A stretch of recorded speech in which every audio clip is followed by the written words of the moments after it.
Hi everyone, welcome back to my class. I am Majid Khan, back with a new video. In the previous video, we have discussed about law of conservation of mass. Today we will discuss about another law, that is law of constant composition or definite proportion. Law of constant composition or definite proportion. This law was given by a French chemist J.L. Proust in 1799 and deals with the composition of elements present in a given compound. तो ये ला किसने दिया है? ये ला दिया है एक French chemist था जिसका नाम क्या है जेएल प्रोस्ट, और कब दिया? 1799 में दिया, और ये हमें एलिमेंट्स की कंपोजिशन के अबाउट बताता है. Deals with the composition of elements, elements की कंपोजिशन के अबाउट, जो एलिमेंट्स किसमें प्रेजेंट होंगे? दिए हुए कंपाउंड में, present in a given compound. Statement क्या है? A chemical compound is always found to be made up of same elements. Chemical compound जो है वो सेम एलिमेंट से बना होगा, कंबाइन टुगेदर कंबाइन होगा सेम फिक्स प्रोपोर्शन में, यानी सेम फिक्स्ड रेशियो होगा बाई मास. मास के साथ सेम रेशियो होगा, सेम फिक्स्ड रेशियो होगा. तो हम इस लॉ को कैसे समझ सकते हैं? सपोज हमारे पास एक कंपाउंड है, कंपाउंड है हमारे पास कौन सा? वाटर. वाटर जो है, वाटर का फार्मूला क्या है? H2O है. आप वाटर लाएं रिवर से, आप वाटर लाएं लेक से, आप वाटर लाएं पाउंड से, आप वाटर लाएं स्ट्रीम से, आप वाटर लाएं ओशियन से, कहीं से भी लाएं.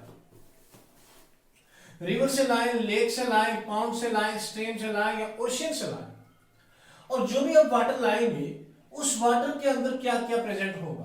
क्या आप जो वाटर रिवर से लाएंगे क्या सिर्फ उसी में 2 एटम हाइड्रोजन के होंगे और 1 एटम ऑक्सीजन का होगा? ऐसा नहीं है भाई. आप वाटर को किसी भी सोर्स से लाओ, लेक से लाओ, पाउंड से लाओ, स्ट्रीम से लाओ, ओशियन से लाओ, तो उसमें सेम एटम होंगे. कौन से सेम एटम होंगे? Same atom means 2 atom hydrogen के होंगे और 1 एटम किसका होगा? ऑक्सीजन का, जो वाटर की कंपोजिशन है. टैप वाटर लाएं, रेन वाटर लाएं, कोई भी वाटर लाएं, किसी भी सोर्स से लाएं. अब किसी कंट्री से वाटर ले आए, अमेरिका से लाएं, रशिया से लाएं, पाकिस्तान से लाएं, तुर्की से लाएं, सऊदी अरब से लाएं, कहीं से भी लाएं, तो किसी भी कंट्री से आप वाटर इकट्ठा करेंगे तो वाटर की कंपोजिशन देखेंगे तो किसी भी कंट्री का वाटर होगा. ये नहीं है कि सिर्फ हमारी कंट्री है तो इसी में जो हमारा वाटर है इसमें ही 2 एटम हाइड्रोजन के होंगे और 1 एटम ऑक्सीजन का होगा. ऐसा नहीं है भाई, क्योंकि कंपाउंड सिमिलर है. तो सिमिलर कंपाउंड जो है आप किसी भी सोर्स से उसको लाएंगे तो उसमें क्या होगा? सेम रेशियो होगा, फिक्स्ड रेशियो होगा, सेम रेशियो होगा, फिक्स्ड रेशियो होगा मास के साथ. तो ये हमारे पास एक सिंपल सी एग्जांपल है लॉ ऑफ कांस्टेंट कंपोजिशन और डेफिनेट प्रोपोर्शन को अंडरस्टैंड करने के लिए. अनदर एग्जांपल है हमारे पास. मान लो आप एक सैंपल बना रहे हैं, a sample of carbon dioxide prepared in the laboratory. Laboratory के अंदर आप कार्बन डाइऑक्साइड का सैंपल बना रहे हैं, और बनाएंगे कैसे? फर्स्ट ऑफ ऑल मान लो आप बाय हीटिंग लाइमस्टोन, आप क्या कर रहे हैं? Bye heating limestone. अब लाइमस्टोन को हीट करके बना रहे हैं. लाइमस्टोन के अंदर क्या होता है जी? CaCO3 होता है. तो CaCO3 है, हम इसकी ब्रेक डाउन कराएंगे. कैसे होगी? कंपाउंड को हीट करेंगे, कंपाउंड डिकम्पोज होगा.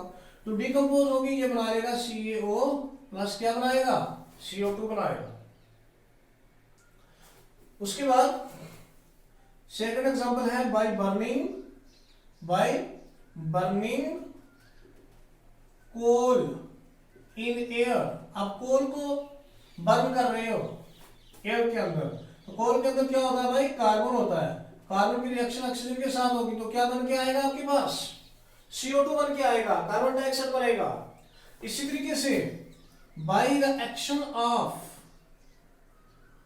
dilute HCl on marble marble पे आप डाइल्यूट HCl का एक्शन करा रहे हैं, तो मार्बल में भी क्या होता है, CaCO3 होता है। तो अब डाइल्यूट HCl है, अब इसके लिए एक्शन करा रहे हैं, 2 मोल आ जाएंगे। तो ये आपके पास आ जाएगा CaCl2 plus H2O plus CO2। तो यहां भी आपके पास क्या बन के आएगा जी, कार्बन डाइऑक्साइड के बन के आएगा। यहां भी कार्बन डाइऑक्साइड बन के आया है, यहां भी कार्बन डाइऑक्साइड बन के आया है। तो आप कोई भी सोर्स लाएं, किसी भी सोर्स से आप बना लें, बाय हीटिंग लाइमस्टोन को हीट किया, by burning coal in air, by the action of dilute HCl on marble. इसी तरीके से आप एक और कंपाउंड ले लें, आप डिकम्पोजिशन करा रहे हैं किसकी, सोडियम बाइकार्बोनेट की। सोडियम बाइकार्बोनेट का क्या फार्मूला होता है, NaHCO3, 2 मोल है, तो कंपाउंड की डिकम्पोजिशन होगी, तो ये बन जाएगा Na2CO3 plus H2O plus CO2। तो यहां भी हमारे पास क्या बन के आया जी, कार्बन डाइऑक्साइड बन के आया। तो यहां भी जो कार्बन डाइऑक्साइड बना है, इसका रेशो भी कितना होगा, 12:32, 12:32, 12:32,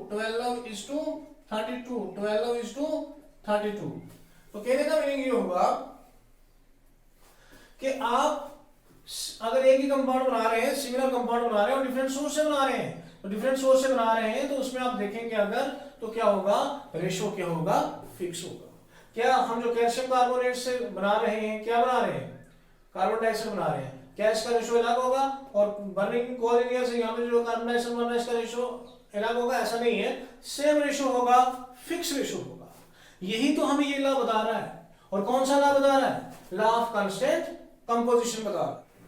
तो हम कौन सा लॉ डिस्कस कर रहे हैं, law of constant composition at definite proportion, जिसमें हमने सूटेबल एग्जांपल डिस्कस किए हैं कि लॉ ऑफ कांस्टेंट कंपोजिशन क्या है। लॉ ऑफ कांस्टेंट कंपोजिशन हमें यही बताता है कि अगर एक सिमिलर कंपाउंड है, आप उसको डिफरेंट सोर्स से बना लेंगे, उसमें रेशियो क्या होगा, फिक्स होगा। लेकिन इस लॉ की कुछ लिमिटेशंस हैं। फर्स्ट लिमिटेशन है इसकी, the law is not applicable if an element exists in different isotope which may be involved in the formation of compound। यानी अगर एलिमेंट के डिफरेंट आइसोटोप्स होंगे, तो डिफरेंट आइसोटोप्स एलिमेंट्स के जो है कंपाउंड के फॉर्मेशन में इन्वॉल्व होंगे, तो ये लॉ वहां पे हम अप्लाई नहीं कर सकते हैं। लेकिन उससे पहले कि हमें पता होना चाहिए कि आइसोटोप्स क्या है। Isotopes are the atoms which have same atomic number but different mass number. अगर हम देखेंगे, जैसे हमारे पास कार्बन है, carbon 12, carbon 13 and then carbon 14। यहां पे अगर आप देखेंगे, ये 6 क्या है भाई, एटॉमिक नंबर है, 12, 13, 14 क्या है, एटॉमिक मास है, C जो है वो सिंबल है किसका, कार्बन का। तो यहां पे आप देखेंगे एटॉमिक मास क्या है, डिफरेंट है, और एटॉमिक नंबर जो है वो क्या है, सेम है। तो ऐसे एटम जिनका एटॉमिक नंबर सेम हो और एटॉमिक मास क्या हो, डिफरेंट हो, ऐसे एटम को हम क्या बोलते हैं, आइसोटोप्स बोलते हैं। अब हम कैसे इसको एक्सप्लेन कर सकते हैं कि अगर डिफरेंट आइसोटोप जो है एलिमेंट्स के कंबाइन होंगे कंपाउंड की फॉर्मेशन में, तो वहां पे ये लॉ हम अप्लाई नहीं कर सकते। देखिए आप, हमारे पास जैसे है, मान लो कि हम कार्बन डाइऑक्साइड बना रहे हैं, कार्बन डाइऑक्साइड बना रहे हैं, तो carbon dioxide C plus O2 combine होकर हमारे पास क्या बन रहा है, CO2 बन रहा है, और यहाँ पे कार्बन जो है 12 आइसोटोप यूज हुआ है। अब इसी तरीके से हमारे पास कैल्शियम कार्बोनेट के ब्रेक डाउन होने से हमारे पास कार्बन डाइऑक्साइड बन रहा है CO प्लस CO2। तो यहाँ पे जो कार्बन यूज हुआ वो कौन सा होगा, 14। तो यहाँ पे रेशो कितना रहेगा, 14:32। तो यहाँ पे रेशो कितना रहेगा, 12:32। तो कहने का मीनिंग, अगर एलिमेंट्स के डिफरेंट आइसोटोप जो कंपाउंड के फॉर्मेशन में इन्वॉल्व होंगे, तो वहां पे हम ये लॉ जो अप्लाई नहीं करेंगे। जैसे यहाँ पे आप देखें, यहाँ पे कार्बन का कौन सा आइसोटोप यूज हुआ, 12, यहाँ पे कौन सा यूज हुआ, 14। तो यहाँ पे आप रेशो को आप कंपेयर करेंगे, तो यहाँ रेशो कितना है, 12:32 है, यहाँ रेशो कितना है, 14:32 है। तो यहाँ पे रेशो जो है वो सिमिलर नहीं है। तो कहने का मीनिंग कि अगर एलिमेंट्स के डिफरेंट आइसोटोप कंपाउंड के फॉर्मेशन में इन्वॉल्व होंगे, तो वहां पे हम ये लॉ अप्लाई नहीं कर सकते हैं। उसके बाद सेकंड वन है, द एलिमेंट्स में combine in the same ratio but the compounds form में be different by sorry but but the compounds formed may be different. कि एलिमेंट्स अगर सेम रेशियो में कंबाइन होंगे लेकिन कंपाउंड्स जो है वो क्या होंगे, डिफरेंट होंगे। देखिए हमारे पास कंपाउंड है, जैसे हमारे पास इथेनॉल है C2H5OH है, और एक ईथर का कंपाउंड है हमारे पास CH3OCH3। डाइमिथाइल ईथर है, ये आपके पास इथेनॉल है। यहाँ हम इसका फार्मूला बना ले, फार्मूला बनेगा C2H6O बनेगा, C2H6O बनेगा, C2H5 और 1 6 हो गया, एक ऑक्सीजन है, C2H6 है और एक ऑक्सीजन है, तो फार्मूला बना C2H6O, हमारे वो फार्मूला बना है। लेकिन यहाँ पे आप देखेंगे यहाँ पे सेम एलिमेंट है, एलिमेंट्स कंबाइन होंगे सेम रेशियो में। रेशियो निकालो, रेशियो क्या निकलेगा, यहाँ पे C है, हाइड्रोजन है और ऑक्सीजन, कितने का C है, 2C है, तो कितना होगा 22:2, क्योंकि C2 है, हाइड्रोजन 6 है और ऑक्सीजन एक ही है, तो 6 का हाइड्रोजन का रेशियो यहाँ पे होगा, रेशियो कितना 6 होगा, तो ऑक्सीजन का कितना होगा जी 16 होगा। तो यहाँ पे रेशियो कितना निकला 12:6:16।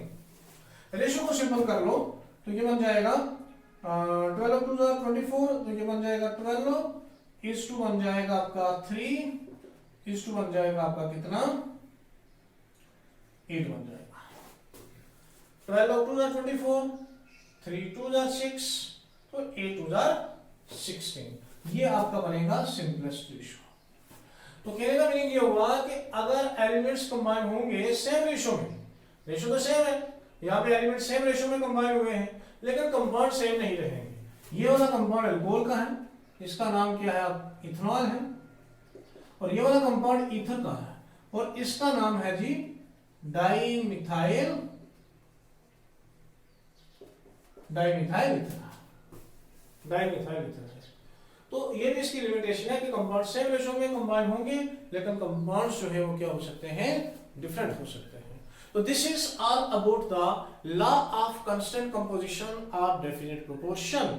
लास्ट में एक बार फिर बोल देता हूं कि लॉ ऑफ कांस्टेंट कंपोजिशन हमें ये बताता है कि अगर एक केमिकल कंपाउंड है वो सेम एलिमेंट से बना है, आप उसको किसी भी सोर्स से बना लें तो उसका रेशियो क्या होगा, फिक्स हो। लेकिन कुछ कंडीशंस पे ये लॉ जो है वो एप्लीकेबल नहीं है। ऐसे कंपाउंड्स के अंदर एप्लीकेबल नहीं है जहां पे डिफरेंट आइसोटोप्स जो हैं इन्वॉल्व होंगे कंपाउंड के फॉर्मेशन में। अगर कहीं भी ये भी होता है कि अगर सेम एलिमेंट्स सेम रेशियो में फिक्स होंगे लेकिन कंपाउंड्स वहां पे डिफरेंट बनेंगे। तो this is all about the law of constant composition. तो अगर किसी को समझ नहीं आया तो जरूर जो है कमेंट सेक्शन में लिखिए, मैं उनका रिप्लाई करूंगा। So please subscribe my YouTube channel, like and share my videos, and don't forget to press the bell icon. Thanks to all of you. We will meet in next video.